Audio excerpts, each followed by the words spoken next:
So we arrive at the Pickford.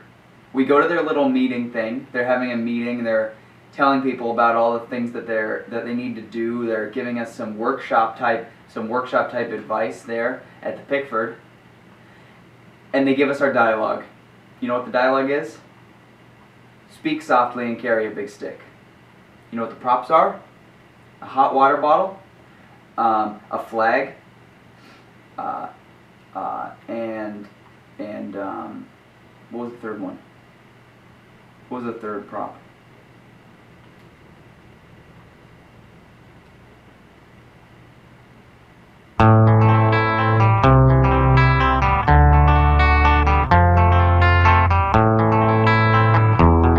Well, you know, I was so excited to go, right?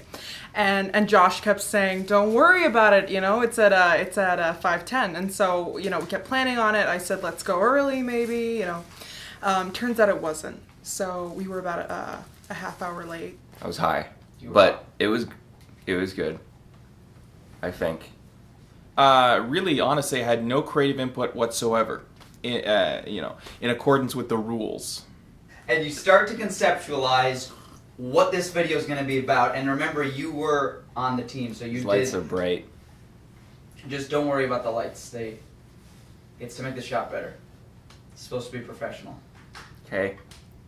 The pre-production process took 2 days. We spent Friday and Saturday working on pre-production, conceptualizing, even storyboarding. Christian did a bit of writing for the video. I didn't do anything. But is it true that you usually do take part? Yeah, and in fact, I actually wrote the beginning portion of this script, and I was an actor, and I had to play a major role in deciding what the story of this video was going to be. But overall, I had a net zero creative input. It was cool, you know, we were just all sat, drank some brewskis. These lights are really light. Like, all right. They're really bright. That's fine. Like I said, we all got drunk and sort of went along with the story and that was written for us. What was your general experience like along the course? General experience? You really did it. He did it. It was good. Came up with everything and I did 4 or 5 hours. So I didn't help at all with the development of the concept of this video. I only observed what happened. But basically, we all sat around. I had some soda, some chips, and we talked out like what we wanted to happen in this video. I feel like I never got the opportunity to be quite as, I don't know, expressive. Like, I came up with so many ideas, and I just never get a lot of, I'm just going to school right now, trying to be an acupuncturist. Well, Lizzie really was just there to draw some cute pictures. While the big boys were planning everything. She just sat there in the corner and drew some sketches. Maybe in her mind they had something to do with the story, and we would, come over and say, "Oh, nice work." But she really didn't do anything of worth at all for the project. Right, she wasn't there though, was she? I don't remember her being there. Oh, right, she was the bartender. Or the barista, right, yeah. Yeah, no, she was good. Hot stuff. I thought it was going all right, but I guess I got it wrong. Again. And we were about to let her know that, she was just a useless pile of trash that we were keeping along for the ride. But that's even why we gave her the role as the barista, because we didn't want her to feel too left out. I've always wanted to be involved. I love what they do, but I storyboarded the whole thing. Every idea she came up with, we could be pretty darn certain that that's not what we wanted to do. And we could immediately shoot that down and, use that like as a bouncing board to get back on track, Get the right trajectory by, destroying the wrong ideas. And Lizzie provided plenty of those.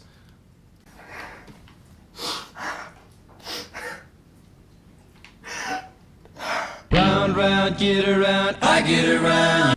You know, it was grueling. It was one of the, probably the first time we've done anything of this caliber in terms of production.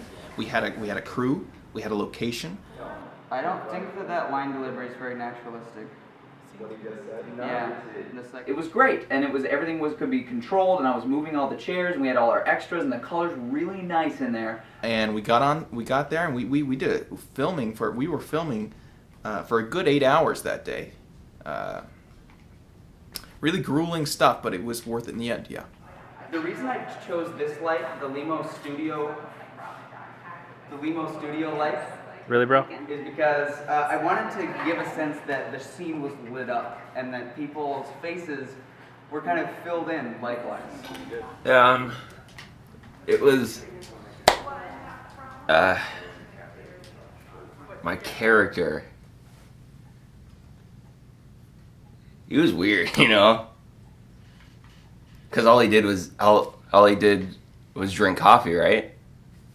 With this weird guy. I don't even know if my character knew this guy, you know? I'm Joaquin Phoenix. You're not Joaquin Phoenix, though. I am. It's my arm. What about it? It's Joaquin Phoenix's arm. What does this say to you? It says that's Josh's. What does this say to you? Sock. What does it say to you? It says. What does this say to you? It doesn't say anything. It's a sock. You know what it says to me? I'm Joaquin Phoenix. So Connor played a major role, especially as a director of photography. He spent a very long time setting up shots so that we could film through a scene just from one angle, get everything we needed, and he made sure he knew he had a very good angle. You know, it is such, like a great experience. Everyone was so positive, and we all had a lot of laughs, and there was a lot of struggles, but in the long run, it was, I don't know, everyone just kind of clicked, and we had some interruptions. This tea party starts to come in and set up, no, it was around 12:30, I think. This tea party starts to come in and set up all these tables. Share space. Yes. Tea party. And we ask them what they're doing. They're saying we're having a tea party at 1, and it goes from 1 to 3. I mean, it was astounding. It was like, what are we gonna do about this tea party? You know what I'm saying? You know what I'm saying? You know what I'm saying? I was busy thinking about other things, like, what's at the center of the earth? So we come back at 3 because the tea party's finished by then, and we start filming again. Okay? So this is great. We've lost like 2 hours. That's fine. Like, we can deal with this, right? It was getting a little dark. It was getting a little dark, and it got dark around 5 at that point in time, 5:30 maybe, and it was getting, and it really descended after that, and we really had to rush a lot of those final shots. Okay, you're right there. Stop right there when you are walking up. So you see this line? Those are your toes. So start somewhere over here, walk up to there. So we're finished shooting, and I'm like, wow, we finally got these shots done. I was so relieved. If you watch the video over, you might tell that at the beginning of the video, there is an establishing shot right before it goes to the close-up of his face. And so Christian calls me up. He's like, did you get the establishing shot? Did you get the establishing shot? Did you get the establishing shot? Did you get the establishing shot? And I'm like, no, I didn't get the establishing shot. And I was so panicked. I was like, how could this have happened? How could this have happened? So we go back, we drive home, we get the establishing shot. Yeah, well, I would do it again. It was good. I being the primary